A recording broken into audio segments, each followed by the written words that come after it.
नमो नमस्ते गुरवे महात्मने विमुक्तसंगाय सदुत्तमाय नित्याद्वयानन्दरसस्वरूपिणे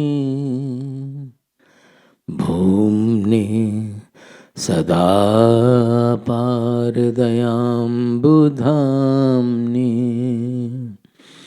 नमस्ते नमस्ते विभो विश्वमूर्ते नमस्ते नमस्ते चिदानन्दमूर्ते नमस्ते नमस्ते तपोयोगगम्य नमस्ते नमस्ते श्रुतिज्ञानगम्य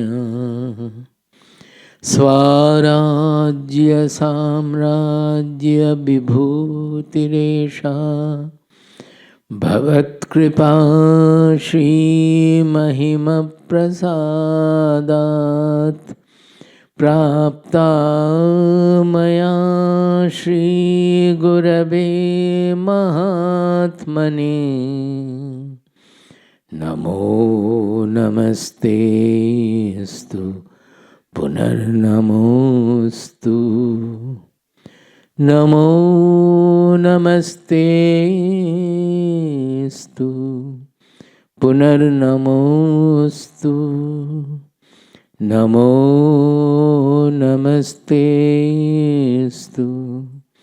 पुनर्नमोस्तु नमस्तस्मै सदैकस्मै कस्मै चिन्महसे नमः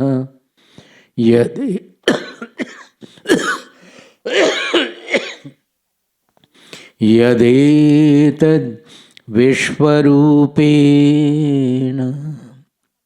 राजते गुरुराजते। हरि ओम तत्सत। जय गुरु। Generally, if you remember a few sutras from Patanjali Yoga Shastra, it will be very useful. The first one is Sthira Sukha Asana. That is, you have to sit in a very comfortable seat, in a posture. It should be very comfortable, otherwise your mind will go to the body. The second is the most important one. It is called Prayatna Shaithilya. Prayatna means effort. Shaithilya means loosening. So, Prayatna Shaithilya, in one word in English, it means effortlessness. This is the most important sutra to be remembered, because whenever we are going to meditate, that I am going to meditate itself puts us into a stress, that there is an effortfulness. Now I am going to meditate, gone. So, this is one point where everybody can remember that repeatedly it will come. You will find that again the mind is becoming effortful, the intelligence is becoming, is it so, is it samadhi, is it not, it is jada samadhi. Many things, the intelligence mind will go on putting their effort in finding out. So every time you have to remember this sutra, which in common words in English you can say let go. I call it the let go mantra. Let go. Whatever comes, some thought about office, let it be. How does it matter? Maybe I will lose my job. ठीक है. What is there so great about it? Maybe it is a divorce in the family. ठीक है. उसमें क्या है? इतना क्या है? So, to accept everything and make ourselves absolutely relaxed. This is the most important sutra to get into the dhyana meditation, in Vedantic meditation. In Vedantic meditation, we don't focus our mind or anything anywhere. Focusing means it's a strain. It's an effortful practice. Even if you focus something outside means completely different, then it is a focus on the object. But even within also, initially you may try to focus on the where from this I is coming, the I sense, the sense of the ego I is coming. But later on that also has to be dissolved. Because any focusing means you are constricting your mind and intelligence. So the supreme mantra of meditation as well as any sadhana, spiritual sadhana is surrender. I don't know. Let me be taken wherever it is auspicious. Let my guru take me to the goal, whatever is auspicious for me. That means I do not plan anything. I do not put anything as my goal. Because I don't know. How can, if I plan, I will be doing the wrong planning, which otherwise also we do throughout our life. Nobody's plan gets fulfilled. It is finally the providential plan which works. But still we go on planning from childhood. If you look back, you will find that hardly any plan has been worked out in life. It is the providential plan which has worked finally. But in meditation also, we should not plan for self-realization. Then it's gone. No plan, nothing. I don't know what is self-realization. I don't know where am I to go. How can I plan? How can I direct myself?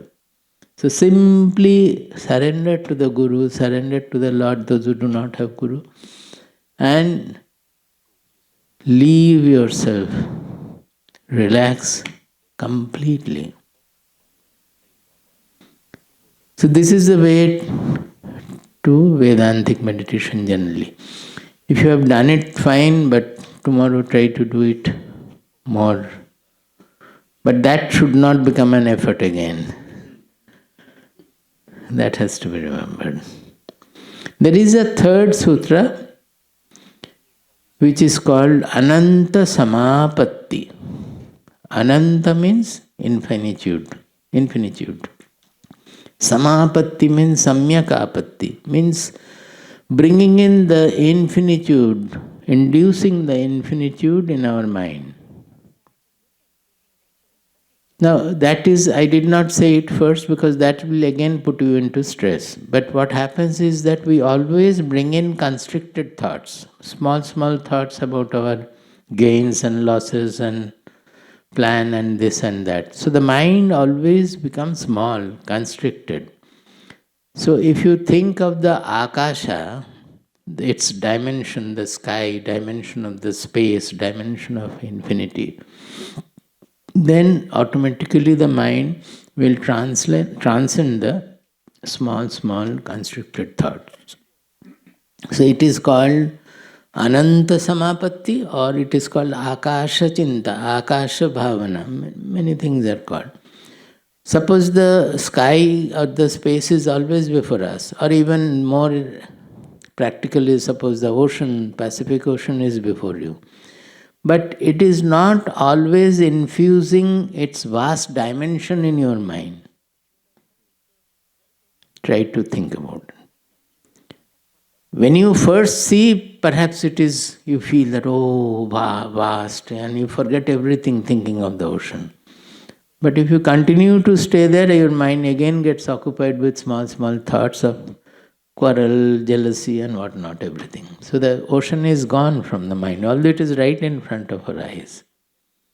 So it is one thing to see the ocean or the space or thinking of the space also. Another thing to induce the dimension of that in our mind. What we have to do is to induce the infinitude, the dimension. Infinitude means what? There is no limit, no boundary, nothing. So wherever there is a limit created, a boundary created, we should try to dissolve it. and completely spread into the sky. So the mind, you will have a feeling, sky-like feeling will be there, which can be there can be there during non-meditation period also, provided you incorporate vairagya. Vairagya means non-clinging, not clinging to what we like, not hating or being intolerant about what we dislike. It's a great lifelong sadhana. Not clinging to what I like and not hating or being intolerant about what we dislike. So the mind will always remain spatial, always remain like sky-like, not clinging to anything, not getting affected by anything. That is the meaning of vairagya, a space-like non-clinging. That is what is meant by real vairagya. It's not walking off from the house. That may result in walking off, that is different.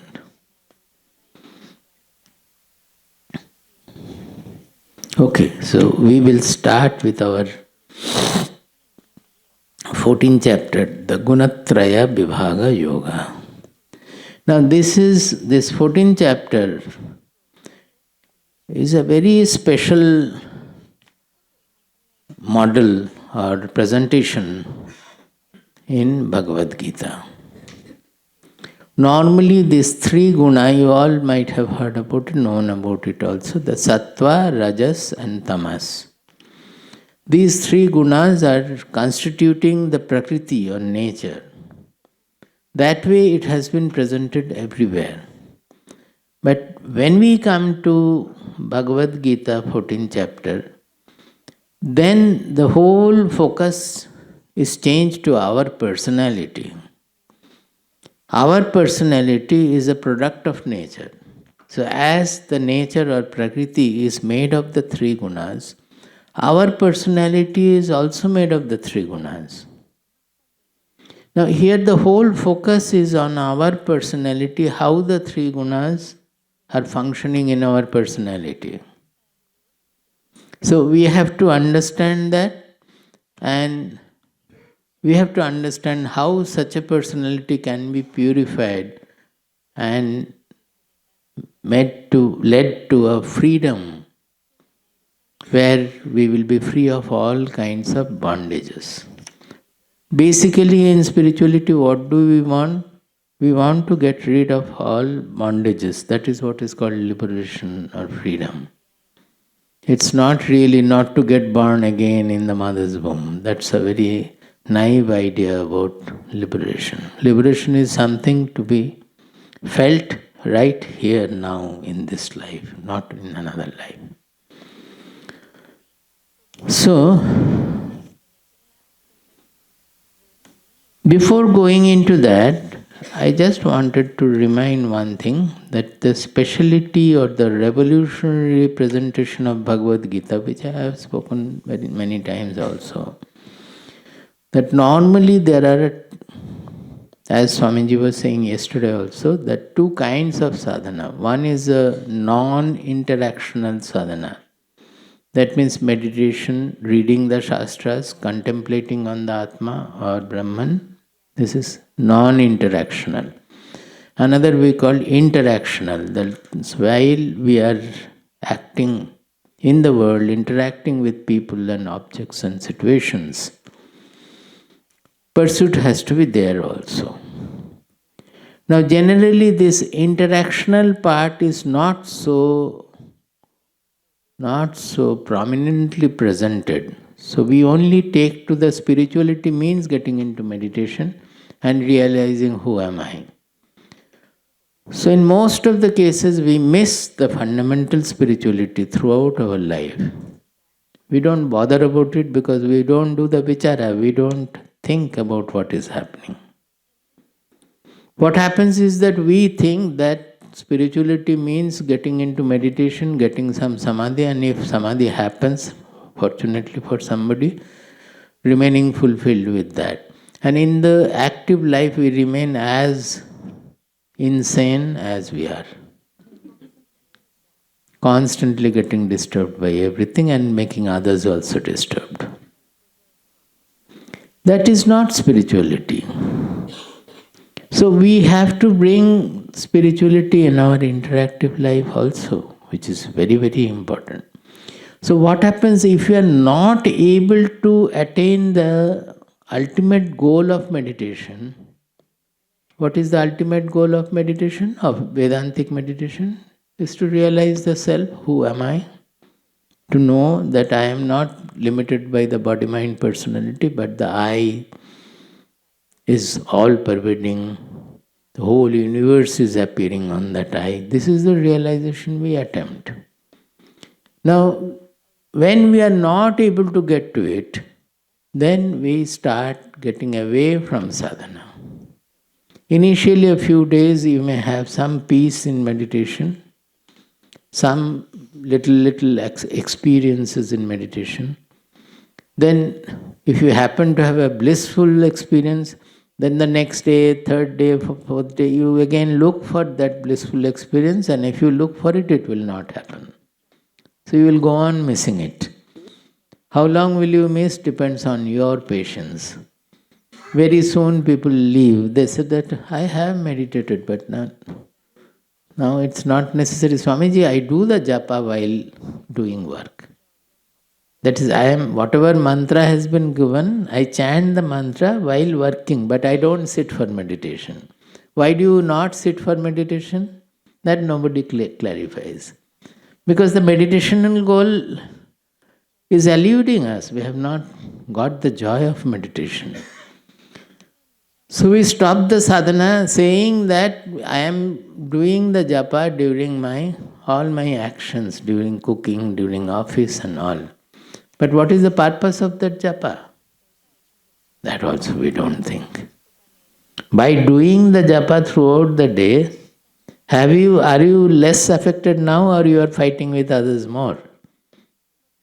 Have you become more, acceptance has grown, your love has become all-embracing, has your arena expanded or not, your mind has expanded or not. So, we don't bother about it. So here, a very important vichara. Vichara means introspection, vichara means thinking, discrimination is necessary, is what I feel.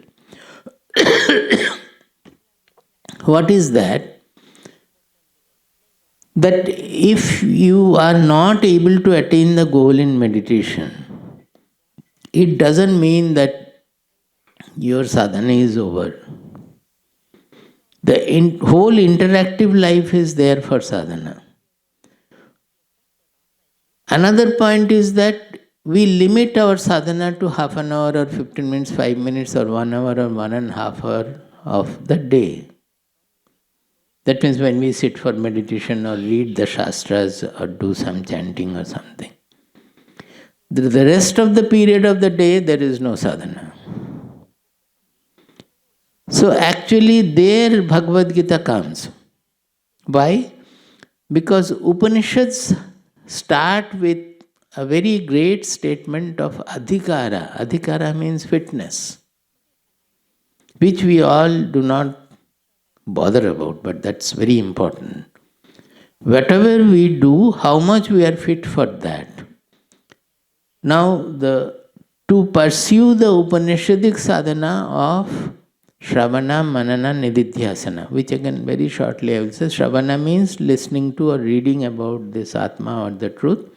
Manana means thinking about that with our buddhi, with our intelligence. If this is so, then why am I feeling like this? If Atma is all pervading, I don't feel that. All those things will be there. Then when the manana is complete and we are sure about whatever is spoken of in the Shastras and whatever is spoken of by the Guru, that is the truth, no doubt about it, but I have not yet realized as my own discovery. That means so far we have taken the word of the Guru and taken the word of the Shastras, and I have applied all my discrimination to understand that what they are saying is correct. But it is not what I have said or I would have said. There's a difference between the two. It's a second-hand knowledge. What we attempt in spirituality is a first-hand knowledge. That whatever is written in the Shastras, whatever has been instructed by the Gurus, we must start feeling that I would have also said it. That it becomes my first-hand discovery, first-hand experience. That I would have also said it. So, to have that is called, the process is Shravana, Manana, Nididhyasana. That Nididhyasana finally ends with this knowledge. Knowledge means realized knowledge. Jnana Samadhi we say. It ends with the knowledge. Then you become fulfilled. You know that I am not small, limited by the body, mind, personality. I am everywhere on the transcendental I or so. Now to do that, because our mind, we are always active in the world, our mind doesn't get focused on the truth. Even meditation also, we say that we are not able to sit beyond 1 hour or so, or even half an hour, or even 20 minutes, because the mind is restless, going here and there. Why the mind is restless? Because the mind is haunted by various raga, dvesha, basically. You can say desire, you can say ego, all these things will be covered by raga and dvesha. That means we cling to what we like and we are intolerant about what we dislike. So the mind will be constantly agitated with that. So the Upanishads say that to pursue this Upanishadic sadhana, the fitness comes from Sadhana Chatushtaya, which recently also somewhere I have discussed, Malaysia perhaps, no? Sadhana Chatushtaya, which means Viveka, Vairagya, Shamadamadi, Shadga Sampatti, Mumuksha. I am not going to the detail of it. Viveka means discriminating between the real and unreal. Then if we really discriminate, we have to follow the real. All these things you have to understand in a very candid manner. Suppose a scientist is there. He will discriminate between real and unreal very well. But we won't call it Viveka. Because after discriminating also he will run after the unreal. He will not follow the real. We will know this is unreal, but again run after that. So as long as your Viveka is not making you pursue the real, it is not Viveka. If you pursue the real, automatically Vairagya will come. Vairagya means not clinging to anything at all, either positive or negative. No clinging to what I like, no hating what I dislike. So, if you have Viveka and Vairagya, automatically some treasure. In spirituality, we don't talk about property, landed property or money or anything. All the treasures are inner treasure. So they are talking about six-fold inner treasure. They will automatically adorn us. They are Shama, Dama, Titiksha, Uparati, Shraddha, Samadhana. I will not go into the detail. It's all there in the YouTube also. So when these treasures completely fill our mind, then automatically the yearning for moksha will dawn.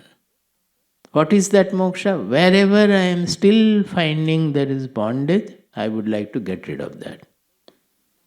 I want to become absolutely free, good, but some tendencies in me is still holding me back, not allowing me to behave in the manner. I want to love everybody, but I end up hating people. Where is the bondage? Where it is? So the yearning for moksha means get rid of all such bondages, so that my whole personality will get integrated. We have used that word in our title today. The 3 guna model for integration, inner integration. Inner integration means there won't be no clash, there will not be any clash between what I want and what I do. between the mind and the intelligence, between the sense organs and the mind, between the body and the mind. Whatever we do, it will be all for covering our whole being. So, this integrated personality is the last of spirituality. Although we don't express it in this manner, the liberation, the freedom, the moksha means the person is absolutely integrated. He will not have any conflict, any clash within his different parts of being. There won't be any clash. So he will feel the consciousness. He will feel as if he is flying in the sky. He will feel a pulsation all over, everywhere in the world, of which he is just a part. He will feel like a wave, if the wave could know its existence in the ocean. That the wave is only an expression of the ocean, like all other waves, like that all of us are expressions of that consciousness. So there is no further competition, greed, jealousy, anything at all. That's the integrated personality we will have. That is the aim of spirituality. Now, how it is had, because of our various involvement in the worldly things, we are not able to pursue this Shravana, Manana, Nidhyasana. But that will not make us deprived of the ultimate goal. That is the presentation of Bhagavad Gita. There comes Bhagavad Gita with its great gift. You may not have enough of this Sadhana Chatushtaya. You may not be fit for meditation also. But Bhagavad Gita says that I will give you a pursuit which you have to do every moment in everyday life, which will take you closer and closer to this goal.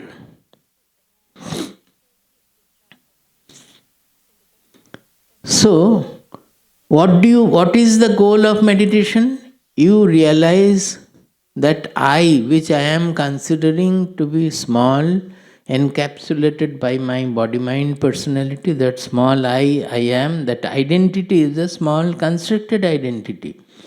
That constriction goes and I feel that I am the transcendental, all-pervading, universal I in which the whole universe is functioning, appearing to be. My I is not different from others' I. Whatever I have construed as my I will go into the great detail, these three gunas, they speak about it, that how we construe. That is not the real I, but the real I is a free, all-pervading consciousness, which I am. Now, if this is the goal of meditation, which in meditation we get to know it as a, say, Nirvikalpa Samadhi or Jnana Samadhi or whatever, we come to know of it. If this is the goal of meditation, can we not make this same goal in our interactional life also? Be very, very attentive about it. If you can understand this, your all problems will be solved, provided you can follow or you are ready to follow it. If this is the goal, how can we make the goal of our interactions also that? That is Bhagavad Gita. If you can make it, then every interaction will take us closer and closer to the same goal. And when we sit for meditation also, we will be close to that. Am I clear? I am clear, whether you are clear. So, what do? The Atma or the identity you realize in your meditation is transcendental, all-pervading, no differentiation at all, no competition, no greed, no selfishness, a free, sky-like, spatial identity.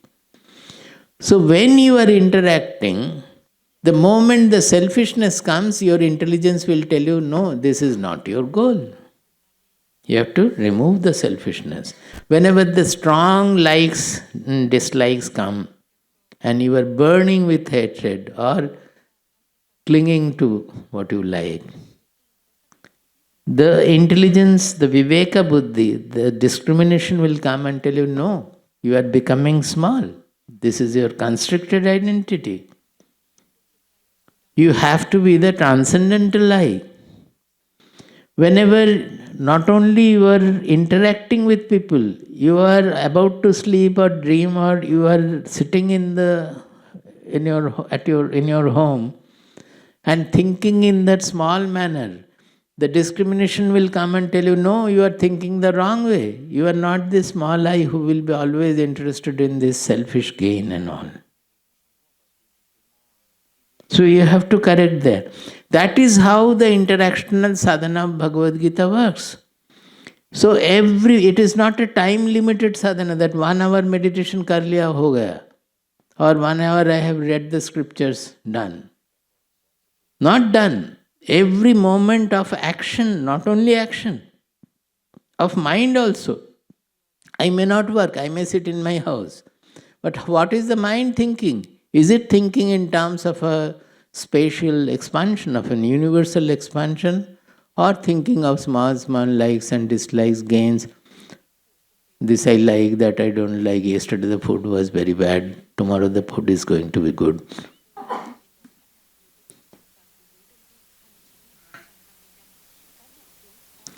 This example is very much there in Bhagavad Gita. We are missing it. What was Arjuna saying? In the first chapter, 44th verse or so, 44th, he says that ahovat mahat papam kartum vyavasita vayam yat rajya sukha lobhena hantum svajanam. He says that, oh Krishna, we are out, he is preaching Krishna, we are out to commit one of the greatest sins. What is that? Yat rajya sukha lobhena hantum svajanamudyataha. We are out to kill our own people, particularly my most beloved grandfather Bhishma and the most respected teacher Drona. We are out to kill them for what? Rajya sukha lobhena. For winning the kingdom, or as if the winning the kingdom and becoming a king is going to be very happy. It is never for anybody.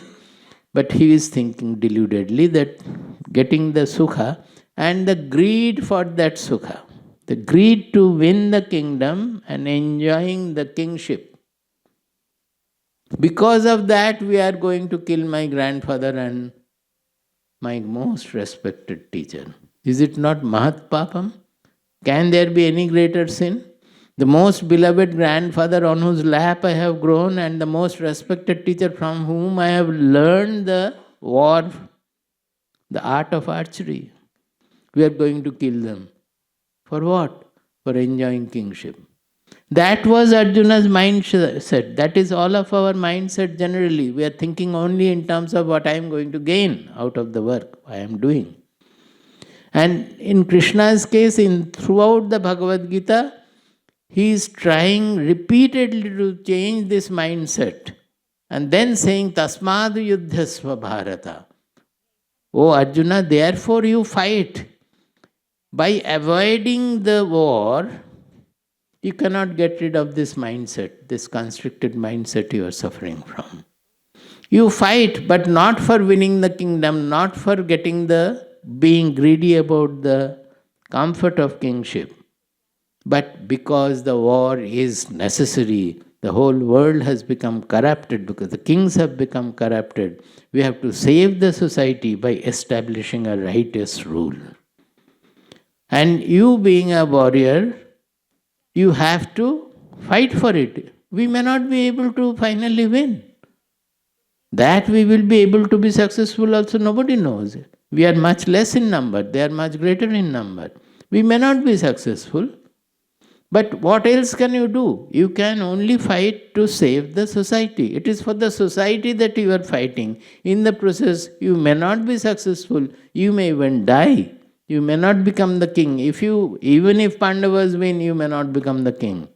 And you may not have the sukha of kingship. But you have to fight for the society to establish righteous rule to save the society. You understand where the change is taking place.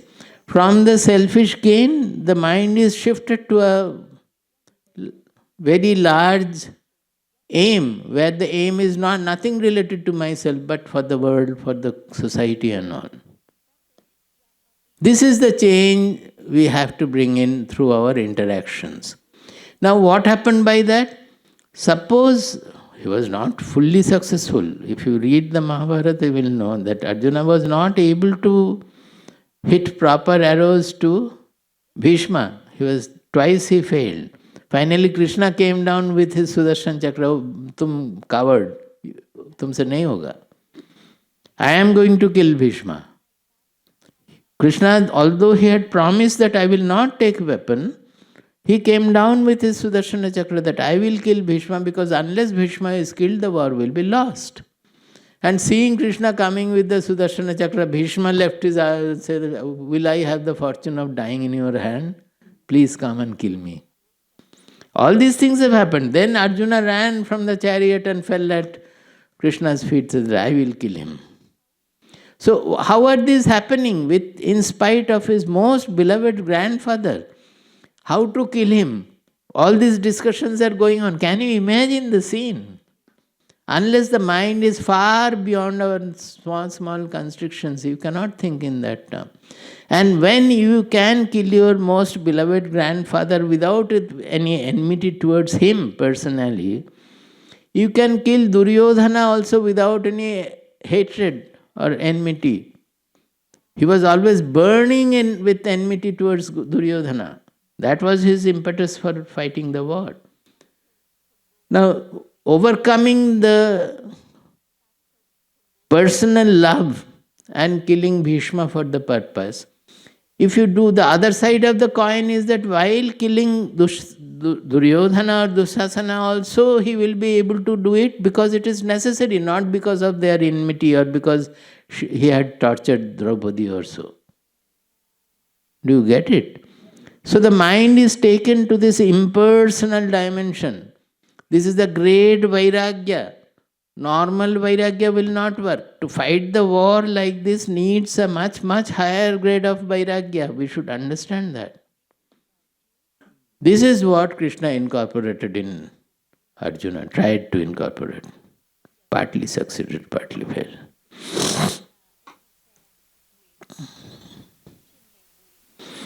So, the fundamental point here we should understand that spirituality does not mean shunning actions and remaining in meditation throughout or reading the scriptures. Spirituality means whatever is the goal of the non-interactional sadhana, of meditative sadhana, contemplative sadhana, reading the scriptures, what is that Atma we are trying to know? Is our identity, which is absolutely free or infinite, on which the whole nature is appearing to be. Establishing that dimension of the Atma in our interactive life also, in the interactive I in us. The small I with which we are interacting, that small I has to be expanded by incorporating, cultivating the real I dimension, the Atmic dimensions in it. So that is the interactional sadhana Bhagavad Gita speaks about. Now here we will take up, the Bhagavad Gita has spoken of various models of doing this thing. Why I spend so much of time on this? That this is the fundamental sadhana of Bhagavad Gita. That is, instead of considering the actions to be hindrance, we have to use the actions as instruments for liberation, for transforming our mind and intelligence, for taking us to the ultimate Atmic dimension or Brahman dimension. That is what Bhagavad Gita is doing. Now for that, Bhagavad Gita has suggested many things. Suppose Yajna. In the Vedic Yajna, everything was done with desire.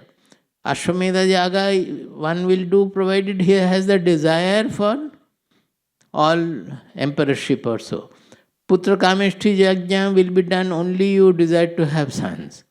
So in Vedic Karmakanda, all yajnas were done with some personal gain, personal desire fulfillment in mind.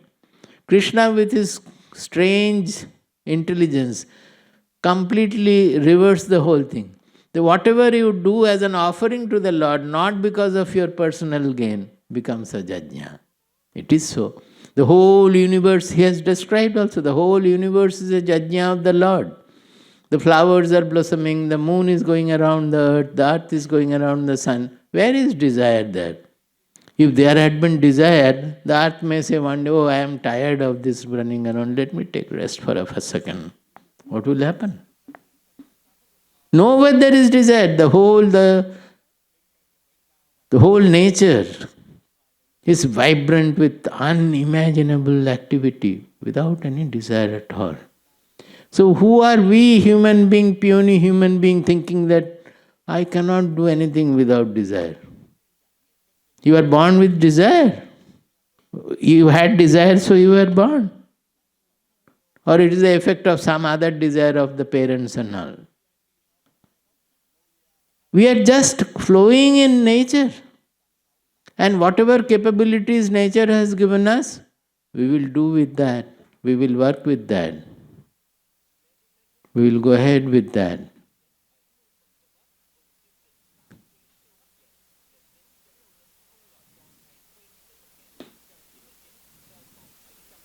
So,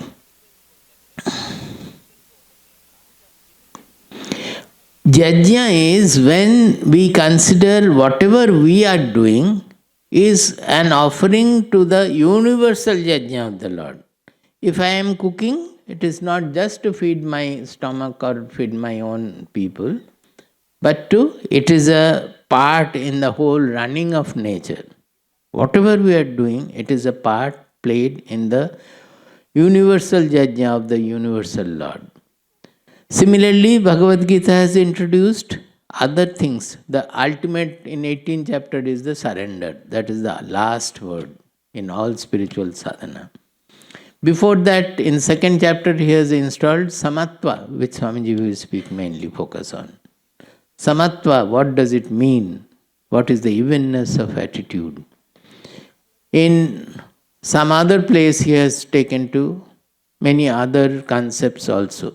So each model Bhagavad Gita has presented for us to take up. Depending on our preference and prejudice, we take up one model and follow it.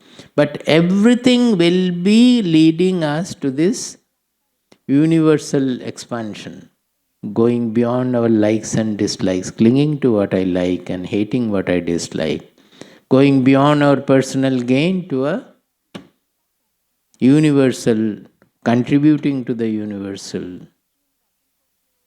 yajna,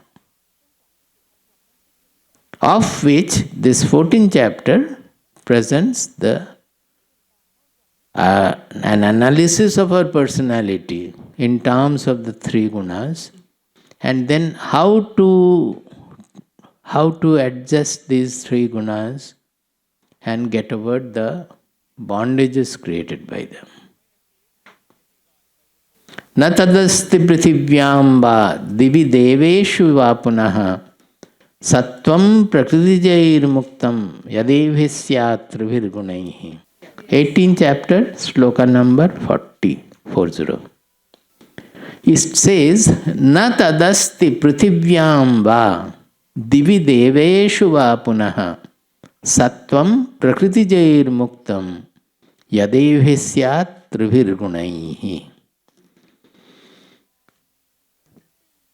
He says that the whole earth, not only in the earth, divi deveshu vapuna, if there is heaven, hell or anything, there also. That means in the whole of creation, you cannot find any existence which is freed of these three gunas. That is, without sattva, rajas, tamas, all the three being there cannot be any existence at all. There cannot be anything at all. Often we have the misconception that Sattva Guna means I want to have only Sattva Guna, not Rajoguna and Tamoguna. It's not possible. It will not be existing then. I can explain it in terms of physics also, but I don't propose to do it here. That Sattva-guna, Rajoguna, Tamoguna, they refer to certain. Tamoguna means the stability factor, that is the inertial factor. Inertia, you understand? Yes. Then Rajoguna means the energy factor, the activity, energy.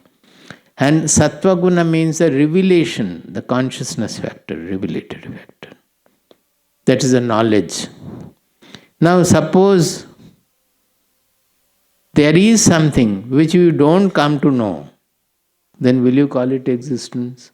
There must be so many like that, we don't know. It has to reveal itself. The revelation has to be there to know. So without Sattva Guna, nothing will be known, if at all it exists. Rajoguna, the energy, means change. Without change, there cannot be anything in the universe. The creation, the very fundamental cause for creation is the change bringing in. Energy. Without that, no creation can be there. And Tamoguna means the inertia. That means anything that is created will have to stay for it could be 10 to the power of minus 20 seconds also, but it has to have some inertia in it. Otherwise it will not be known. It will get dissolved. It will not be known. So this Sattva, Rajas and Tamas, even from the objective science also, they have to be there in any creation. Now here they are saying that anything created in the universe must be having these three gunas. So what are we trying to do in this 14th chapter? The three gunas are always there. Swamiji, you are saying Sattva Guna, Tamoguna, Rajoguna, all will be there. Then what am I to do by knowing these three gunas? They are starting the chapter that each guna is binding us in a certain manner. We have to know how it is binding us and get rid of that bondage. It is not that the guna will not be there, but the bondage created by guna has. This is very, very important. Often people do not understand. That bondage created by each guna will not be there. That is our attempt. So in the beginning he is explaining, defining each guna and how it is binding. See, those who have the book, see 14.5 first. 14.5, where they are introducing the gunas. Sattvam rajas tama iti gunaha prakriti sambhavaha. This prakriti sambhavaha, these are two-edged word. That is, the prakriti is made of the three gunas, or these three gunas are originating from prakriti. It doesn't, there is no difference either this way or that way, because there is no causality at that point. Nibadnanti mahabaho dehe dehinam avyayam. The second sentence is very important. They are saying these three gunas, which is constituting the nature, constituting nature. In this particular chapter, they are talking about our human nature, our human personality, not the other nature. Other nature also is constituted of these three gunas. But in Bhagavad Gita, 14th chapter, they are basically focusing on our personality. So they are the three gunas constituting our prakriti, our nature, our personality. Nibadnanti mahabaho. They are binding. Binding whom? Dehe, avyayam dehinam, dehe nibadnanti. Avyayam. What does avyayam means? Which never changes. There is no question of bondage or liberation. That is what our Atma, our real identity is. So the Dehi, which is residing in the body, which we always refer to as I, Avyayam, the Dehi, the Atma in us, which is actually unchanging, imperishable, immortal, which is meant by avyaya. It is actually immortal. That immortal, unchanging Atma, as if it is getting bound to the Deha, to our body. It is not really bound, but we are feeling it is bound. We feel that I am sorry, I am happy, I am sick, I am that. Actually, the body is sick, mind is happy, mind is agitated, but we feel I am happy. So, is it not that the I is getting bound to the body mind personality, which it is not? So, as if it is getting bound. That is what the gunas the magic the gunas play, is to make us think that I am getting bound, whereas I am always free. So, our purpose of our sadhana is to get rid of this delusion. We don't have to create any free Atma. Liberation is not for creating a free Atma. The Atma is already free, already immortal, already avyaya. We have only to know. Just like suppose the sun is there and the cloud is covering it. Now, by wind you have to remove the cloud. Then the sun becomes visible. Have you created the sun? It is as brilliant as you can see at that time. Like that, the ignorance, the delusion we are suffering from, that ignorance has to be removed by our proper knowledge. Then we will know that I am not touched by anything at all. I am always free, spatial.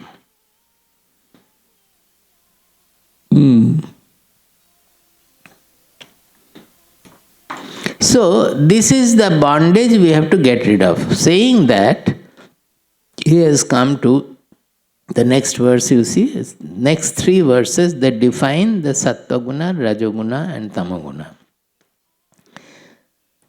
Tatra sattvam nirmalatvat prakashakamanāmayam sukha sangena badnāti jnana sangena chanagha rajo ragatmakam viddhi trishna sanga samudbhavam tannibadhnāti kaunteya karma sangena dehinam Tamas-tvajnānajam viddhi mohanam sarvadehinam pramādalasya nidrabhihi tannibadhnāti bharata.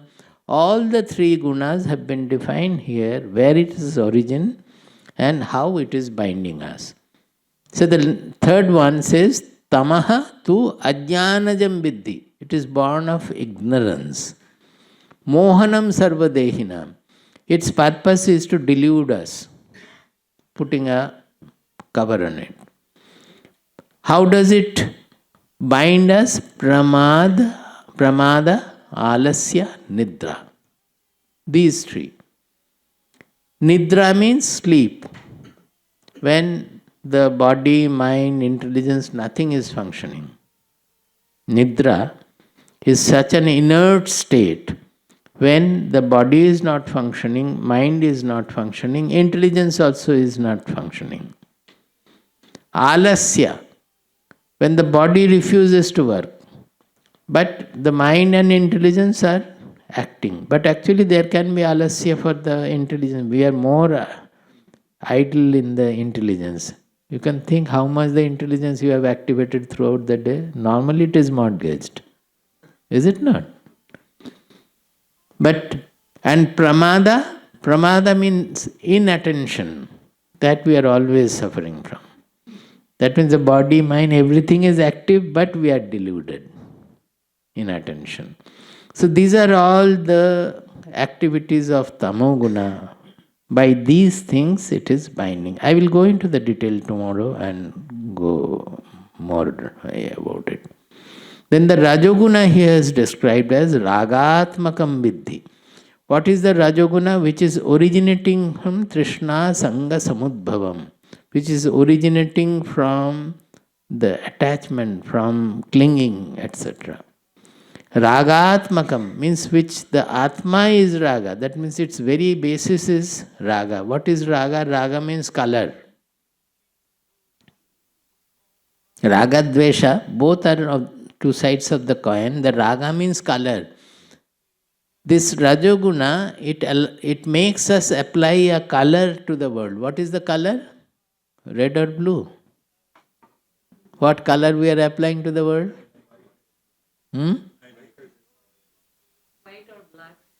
No, me and mine and others. That is one. The other more general color? This I like, this I don't like.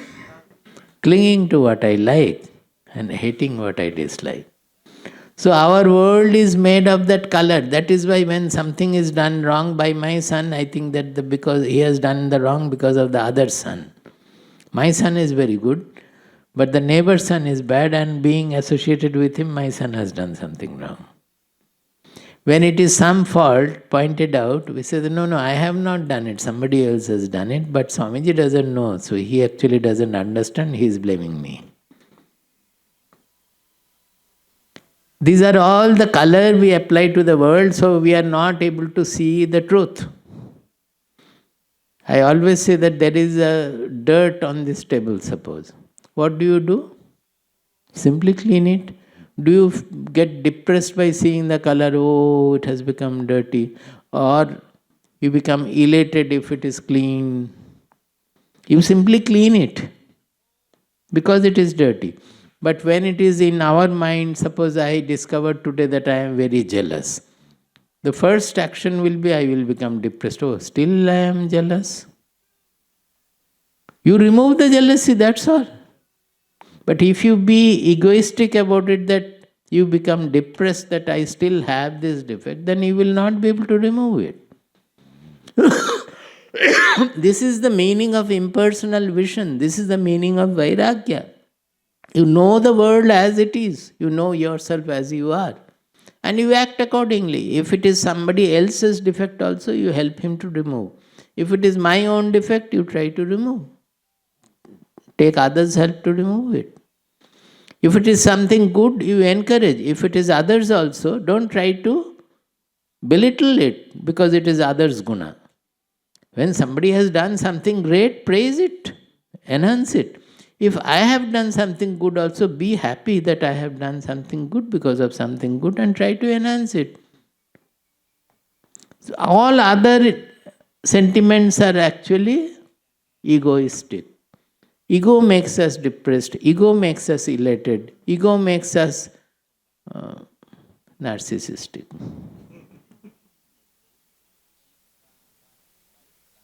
So this is what the Rajo Ragatmakam. We always work, when it is my building, I will run from day to night and all the hair will become grey in making the building.